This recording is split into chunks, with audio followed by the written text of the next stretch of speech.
tụi ý tụi mi tu à nhớ được bây giờ thì gì nó lớn nhớ trong thêm này nhỏ rồi chắc là lên bài liền cho bây giờ เรียนเนี่ยจะสิรู้เชื่อเนาะไปต่อใจตู้รัวเยาวชนมาเหนือหล่อเล่นวันหนึ่ง ในเรื่องไปฮูเตียมัวเย่งเสียงท่อนะว่าสำหรับในก่อนนี้เรา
เขาเสนอว่าแต่จะเนี่ยจะติบทแต่ตัว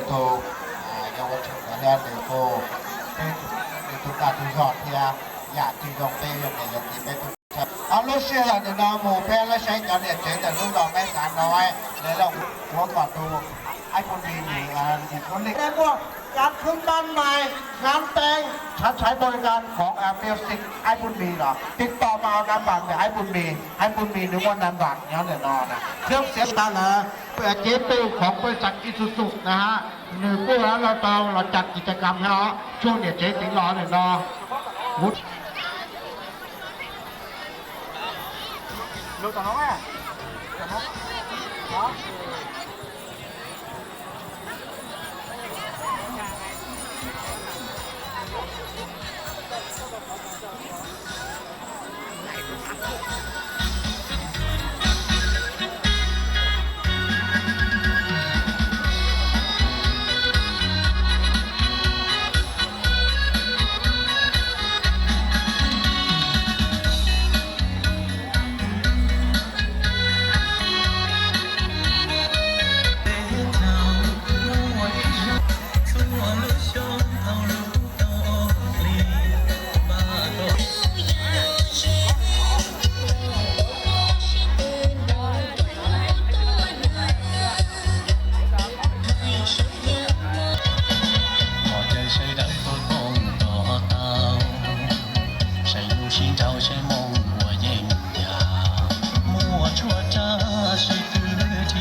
写更高，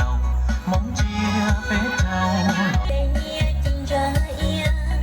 渡那之前路却没走。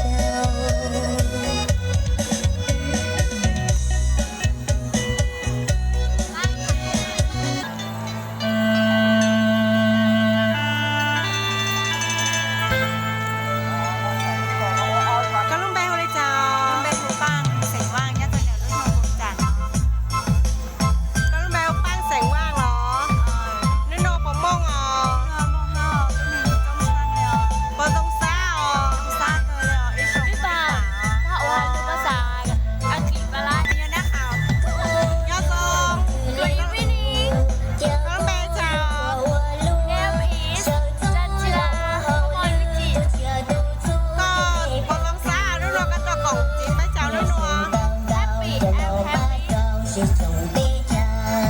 nhớ không à có lúc bay chào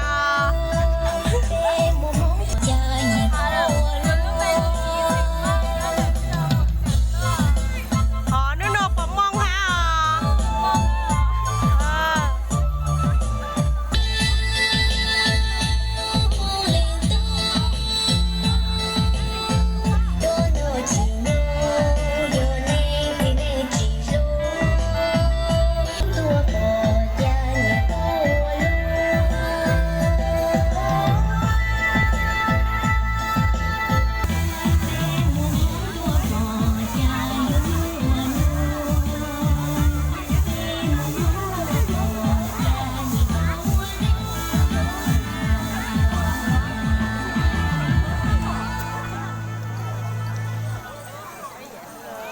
พูดเต้นซอสที่จะเนี่ยใส่ต่อผู้สอนแม่ตาน้อยนะ hoa yêu à chúng ta ở trong hoa นี่กลุ่มอสั่งหรอโอ้น้อยอย่าหอลุงเองแล้วคนหลวงใจเองแล้วมีสนับสนุนเลยค่ะอีก10 บาทก็จะได้ใจนะไม่ก็สุดท้ายเราเตะจอดจุกหูหมาก็ตกควาย วันนี้我啲嘢都由藝術處如果來集結嘅減咗俾你人แล้วตัดสินเราเลยสักทีเกมแล้ว係試啊ขอ講一班嘅顧問來แสดงวันนี้就ใช้ตัวอย่างแต่ว่า藝術處เลยสักทีเกมเรื่องหน้าคุ้น รู้เชื่อนะจันเนี่ยไม่ได้พูด น้อง對ครับเลยคุย呢個英人佢都使啊 จันเนี่ยจะปีนะน้องนาจะต้องรอจะหลวงก็เราจะเป็นในน้องหายในภาพรวมแต่จะเยาวชนอ่ะแล้วเราป๊อปจริงๆแต่มาจะสิไปกุศลติดต่อเจ๊งโดยตรงนี้จ้าน้องนอนในวันเนี่ยวันสีนี่เราก็หลงเป๊ะก็หลงจัดงานแต่เป็นอุไซนะเรานอนแต่ไปจัดงานเป็นเก็บไปเก่าไปก่อนก็ผูบอลนะ